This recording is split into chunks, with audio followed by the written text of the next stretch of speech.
सागर में medical college जो खुलने वाला उसकी मंजूरी आ गई है। आचार्य विद्यासागर जी के नाम पर हमने इस मेडिकल कॉलेज को रखने की घोषणा की।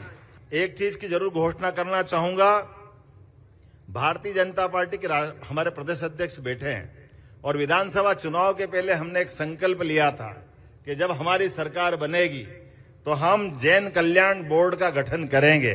तो मैं आज उस जैन कल्याण बोर्ड के गठन करने की घोषणा करता हूं। एक और घोषणा कर रहा हूं, हमारे बिहार के दरमियान हमारे मुनिगण, आचार्यगण, साधु संत जब भी किसी स्थान पर नगरीय निकाय के या पंचायत के क्षेत्र से गुजरेंगे और कोई शासकीय भवन की अगर उनको आवश्यकता लगेगी, शासन निःशुल्क उपलब्ध कराएगा, सर्वोच्च प्राथमिकता से उपलब्ध कराएगा। उज्जैनी का नाम उज्जैन नहीं है, ये उज्जैनी है, उत्कर्ष की नगरी है। और ये जैन परंपरा को भी मानने वाली नगरी हजारों हजार साल से। और केवल एक जगह नहीं, हम सब सौभाग्यशाली हैं।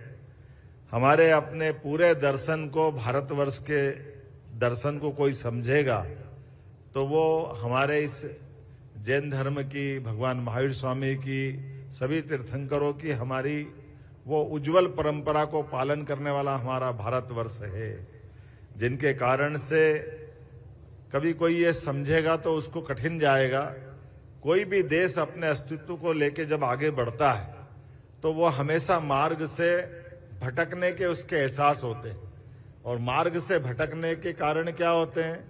जब देश अपनी उन्नति करता है, प्रगति करता है, समर्थ बनता है, सक्षम बनता है, तो सक्षम समर्थ बनते ही उसकी दिशा भटकने के रास्ते चालू होते हैं। वो रास्ते कैसे निकलते हैं? वो अपनी सीमा उल्लंघन करता है, दूसरे पे आक्रमण करके उसको अपने देश के अधीन बनाना चाहता है, दूसरे पे आक्रमण करके वो अपनी संस्कृति को लादना चाहता है, दूसरे को मिटा करके वो अपनी ताकत को दिखाना चाहता है। ये कई कई देशों में हजारों हजार साल से ये परंपरा चलती है। जब कोई भी ताकत बनती है, कोई शक्ति बनती है, तो शक्ति की परीक्षा इसी बात में है कि वो सहअस्तित्व का भावना लाती है या वो शक्ति का दुरुपयोग की तरफ बढ़ती है। मुझे गर्व है, हमारा देश हमेशा अपनी शक्ति का सदुपयोग करने की दिशा में बढ़ता है और उस भाव में हमारा दर्शन छिपा हुआ है।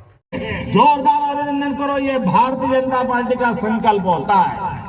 झारखंड का विकास करने के लिए हमारे स्वर्गीय भारत रत्न अटल बिहारी वाजपेयी जी ने अपना संकल्प लिया और न केवल संकल्प लिया बल्कि मौके पे चरितार्थ करके बता दिया।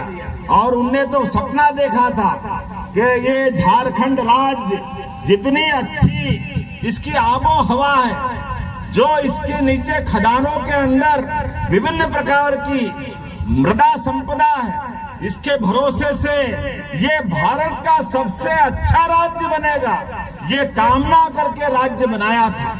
लेकिन उनको नहीं मालूम था, वो भले आदमी थे, भावना अच्छी थी, उनने भावना अच्छी थी तो व्यक्त किया कि ये बहुत अच्छा राज्य बनेगा। लेकिन ये बेईमानों के हाथ में राज्य आया और आज दुर्भाग्य के साथ कहना पड़ रहा है, पूरे देश के सबसे खराब राज्यों में अगर झारखंड का नंबर आ रहा है तो ये सोरेन सरकार के कारण आ रहा है। ये हमारे लिए ये दुर्भाग्य की बात है। इसलिए ये सरकार को बदल करके डबल इंजन की सरकार के लिए, हमारे अपने भाई बहनों की बेहतरी के लिए, आने वाले कल के लिए डबल इंजन की सरकार यशस्वी प्रधानमंत्री श्रीमान नरेंद्र मोदी जी के साथ कदम से कदम मिला के चलने वाली सरकार बनाने के लिए आज ये संकल्प यात्रा, परिवर्तन यात्रा के माध्यम से आपके बीच आई है। और मुझे इस बात की खुशी है, ये हमारी कोडरमा लोकसभा चुनाव में भी आया था और आपको धन्यवाद देना चाहूंगा। हमारा मान सम्मान उस समय भी रखा। जोरदार ताली बजा के अभिनंदन करो, सांसद बने।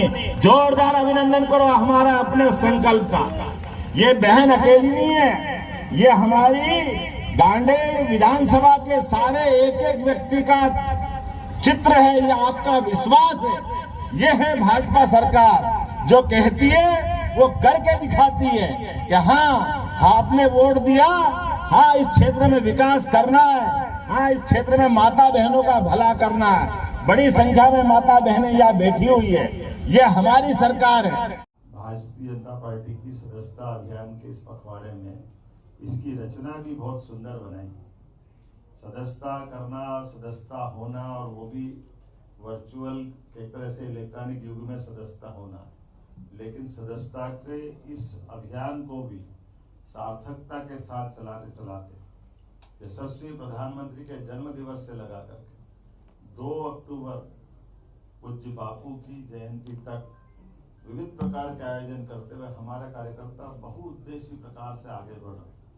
और यह उनकी खूबसूरती भी है, ये उनकी विशेषता भी है, और ये हमारे संगठन के चलाने वाले चलायमान जो हमारी व्यवस्थाओं के विचारक हैं, वो इतनी सुंदर रचना बना। यशस्वी प्रधानमंत्री श्रीमान नरेंद्र मोदी जी के नेतृत्व में नदी जोड़ो अभियान बड़े पैमाने पे चल रहा है, और ये खासकर राजस्थान और मध्य प्रदेश का तो सांस्कृतिक रूप से, आर्थिक रूप से, सामाजिक रूप से हमारा लगाव दोनों राज्यों का ऐसा है जैसे दोनों राज्य एक ही है, और उसमें भी 4 चांद तब लग जाते हैं जैसे हमारे यशस्वी माननीय मुख्यमंत्री भजन लाल जी है, माननीय CR पाटिल साहब है, और मैं स्वयं सब इंटरेस्ट ले रहे हैं कि हमारे अपने राज्य में 20 साल पुराना एक विवाद था, उस विवाद को धीरे धीरे न केवल हल कर लिया बल्कि मुकाम पर ला करके बहुत जल्दी उसके रिजल्ट आएंगे, और उसका दायरा भी धीरे धीरे बढ़ता जा रहा है। जितना मूल रूप से था उससे कई गुना ज़्यादा सार्थक रूप में आ जाएगा। मुझे इस बात का संतोष है। यशस्वी प्रधानमंत्री के नेतृत्व में हम और पाटिल साहब और माननीय भजन लाल जी साहब, माननीय मुख्यमंत्री राजस्थान, हम सब उसी योजना में लगे। जब बहुत बड़ा आयोजन होता है, बहुत बड़ा काम होता है, तो कई बार बैठना पड़ता है, कई सारे पहलुओं को पकड़ना पड़ता है, और ये भी मान के चलिएगा कि ये आने वाला समय दोनों राज्यों के लिए एकदम अद्वितीय रहने वाला है। भारतीय जनता पार्टी वो पार्टी है जिसने अपने दर्शन से हमारे अपने अंदर के विशेषताओं के बलबूते पर दुनिया के अंदर एक गरीब का बेटा, चाय वाले के परिवार से निकल करके देश का 1 बार नहीं, 2 बार नहीं, 3 बार प्रधानमंत्री बना के दिखाया है।